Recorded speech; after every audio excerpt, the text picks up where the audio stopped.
Yeah, man, don't miss the train. Don't shut your brain. Embrace the pain. Yeah, man, don't stay under the sea. This is not insane.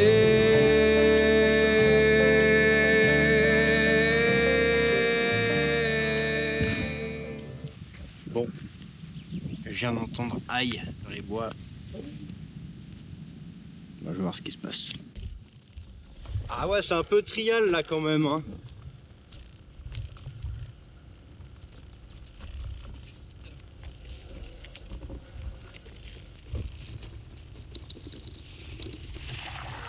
Oh, il est rouillard. Oh, il met le pied. Bon bah tu vois, petit aléa mécanique. Voilà, 3 rayons de cassé. Bon, les chemins auront eu raison de ma jante arrière. Un peu de poids, un peu de chemin chaotique, de trous de bosse. Et là, ça commence un peu à être critique au niveau de la jante, elle est un peu comme ça. Et voilà, c'est typiquement ce genre de chemin qu'il faut qu'on évite maintenant. Mais là, on va le prendre quand même. You know it's never too late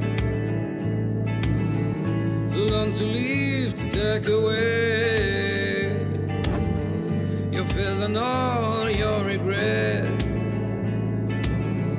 You're here and not somewhere, yeah.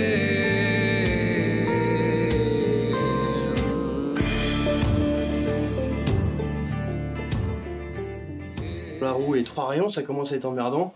Parce que du coup, la roue prenait du jeu, du voile. Et on a failli pas finir l'étape hier. C'était pas bien beau à voir, donc on a trouvé un réparateur ce matin.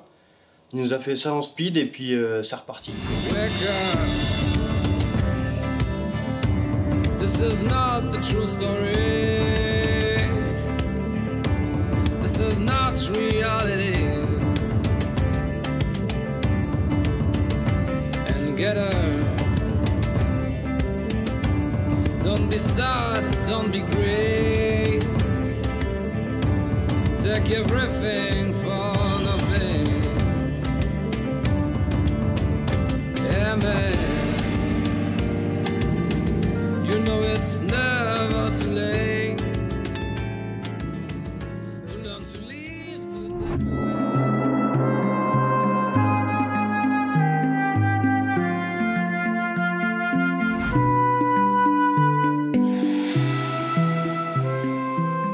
Alors en fait, je suis passé du mode enseignant avec, on va dire, un salaire très confortable à tout d'un coup tout lâcher.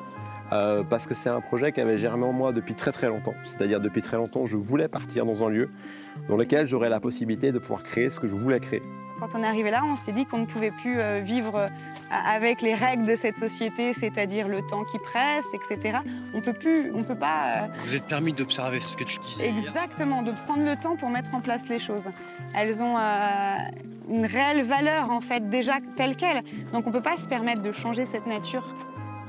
Et on s'est dit, ben voilà, c'est parti, c'est le moment, quoi. Et on avait les deux, en fait, cette envie de trouver un lieu dans lequel on puisse créer quelque chose et s'amuser et faire des actions qui vont dans le sens de la vie. Faire avec. C'est faire avec. Et encore une fois, on n'est que les gardiens, donc on ne peut pas laisser... et temporaire, hein, on ne peut pas laisser de traces dans un lieu aussi magnifique. Et on a juste envie de se servir de cette nature pour toucher, pour ouvrir même des esprits, des consciences, pour simplement aussi offrir ce lieu à des personnes qui seraient inspirées à partager leurs connaissances. C'est pour tout le monde, ça peut être quelqu'un se soit inspiré de nous partager son savoir-faire en terre-paille ou en carter. C'est génial, on se retrouve et on crée quelque chose ensemble. On ne peut pas agir sans prendre conscience de l'état dans lequel le monde se trouve aujourd'hui. Et donc, ces paliers-là sont pas faciles. Parce qu'on prend conscience de certaines choses qui nous font extrêmement mal. On passe par des moments où on est extrêmement triste. Mais cette prise de conscience est vraiment fondamentale. Tout d'un coup, on se sent prêt, on se dit, ben, ok, maintenant, aujourd'hui, j'ai fait certaines choses, mais aujourd'hui, je dois aller plus loin. Le problème, c'est qu'en essayant de changer quelque chose au niveau du système, on s'use énormément. Finalement, la seule chose à faire, c'est de sortir de ce système. On n'a pas le choix.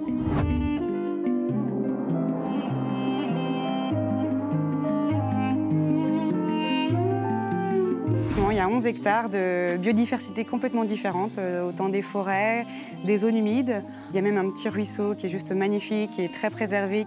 Le centre univers, pour moi, c'est amour, partage, respect, convivialité et transition. C'est vraiment le lieu en lui-même. Ce qui était intéressant avec ce moyen de vision globale, c'était de pouvoir justement voir les zones humides, les zones aménagées en habitat, les zones de culture également. On est dans l'esprit de la philosophie permaculturelle. Exactement, la biodiversité qui est déjà sur le lieu, on peut pas la modifier, on ne peut pas se permettre de faire ça. L'élément central de ce projet, c'est la formation. Alors c'est l'apiculture passive, c'est sous la forme d'apiculture passive. On a créé un atelier qui s'appelle « Construis ta ruche-tronc et repars avec ». Et donc avec un intervenant extérieur. Et effectivement, c'est sur le principe de l'apiculture passive. Parce que les ruches, les abeilles ont tout ça, c'est leur habitat. Au-dessus, on a la possibilité de prélever un petit peu de miel. C'est plus un habitat pour elles. La ruche, c'est une ruche ancestrale. Et quand on voit, par exemple, le nombre d'abeilles noires ici, juste à côté, on se dit juste qu'on peut que leur donner un petit habitat et qu'elles fassent... elles sont juste hyper importantes pour nous. Petit coup d'œil là à l'horizon, ça se fourmille, il y a plein de papillons, plein d'insectes qui volent, il y a des hirondelles. C'est le paradis effectivement de cette biodiversité, cette symbiose qu'il y a au niveau de cette zone-là.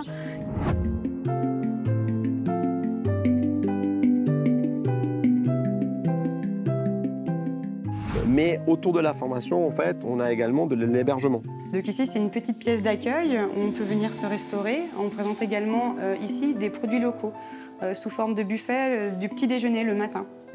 On tissait des liens avec les locaux de la région. Où les gens peuvent venir pour l'hébergement, dormir dans des lieux. Alors on a des yourtes, on a 3 yourtes, on a 2 cabanes dans les arbres, on a une grande chambre d'hôtes. Il y aura peut-être d'autres exemples comme ça, comme des tiny houses, pour faire voir qu'il est possible de vivre autrement. Il en existe pour tout le monde, de toute façon, des solutions. L'idée, c'est vraiment que les gens puissent venir sur ce lieu-là, puissent participer à des événements, à des activités, à des stages, puissent échanger leur savoir-faire, leur savoir-être. Et donc, on veut vraiment que ce lieu-là soit un lieu de partage, un lieu d'échange, dans le fond, dans lequel les gens se sentent bien. Parce que fondamentalement, si nous, on est là, c'est parce qu'on s'y sent bien et qu'on a envie profondément à ce que les gens qui viennent là, ils ressortent d'ici, puis ils sont bien. C'est vraiment un endroit tellement calme. La rivière ici, là, qui est tellement zen. Et la cabane posée sur la rivière. Et souvent, on nous dit c'est un moment de coupure. On essaye aussi de sensibiliser les gens qui viennent sur le lieu, quoi. La flore, par exemple, on peut avoir des joncs avec lesquels on peut faire de la vannerie. Tout bien sûr en prélevant de manière saine sur le lieu, sans le déséquilibrer.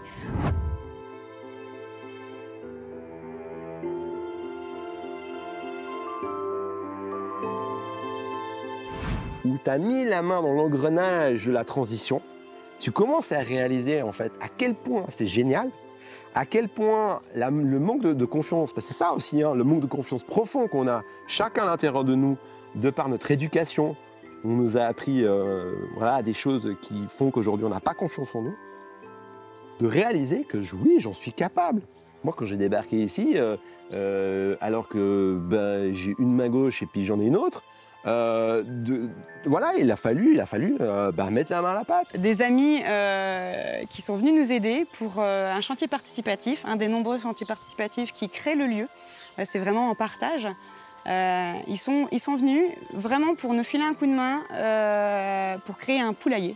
Et ça, on trouve ça vraiment chouette parce que c'est vrai que sans toutes les personnes qui viennent sur le lieu, toutes les choses ne se feraient pas. On a récupéré des vieux outils, des faux, et on se met des fois à des équipes pour faire voir, ça marche, c'est facile, ça demande un peu d'énergie, mais... Un peu de technique. Voilà, c'est ça.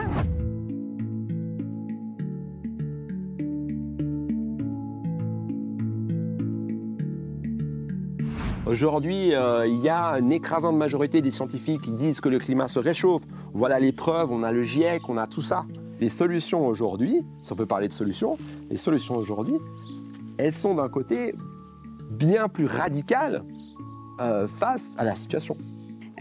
Notre impact à nous, il doit être mesuré à chaque instant en fait, l'impact humain sur cette nature. Ce lieu nous permet vraiment de le faire.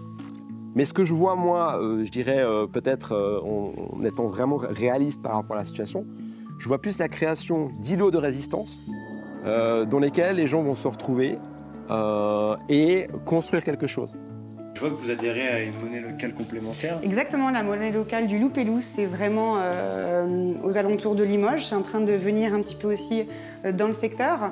Et pour nous, c'est vraiment alternatif. Ça permet, nous, de se dire on sort aussi un peu du circuit. Et donc, ces îlots de résistance, ces îlots de transition, c'est ça qui va rester après l'effondrement, que j'espère pas trop grave. Et c'est là-dedans, dans ces îlots-là, qu'on va réapprendre certaines choses, qu'on va en apprendre d'autres, en se passant, bien évidemment, et c'est la priorité, en se passant du pétrole, du gaz et du charbon. Ce qui est important pour nous aussi, c'est de se dire, tiens, les gens qui ont vraiment envie de changer, qui se sentent mal dans cette société, venez trouver des endroits, créer des oasis dans lesquels il faut recréer la vie, il faut recréer autre chose. Il y a tellement d'envie, mais le pas est difficile à faire. Vous l'avez fait, c'est un bel exemple là, ici. C'était pas facile, c'est certain, mais en même temps, c'est un tel bonheur derrière.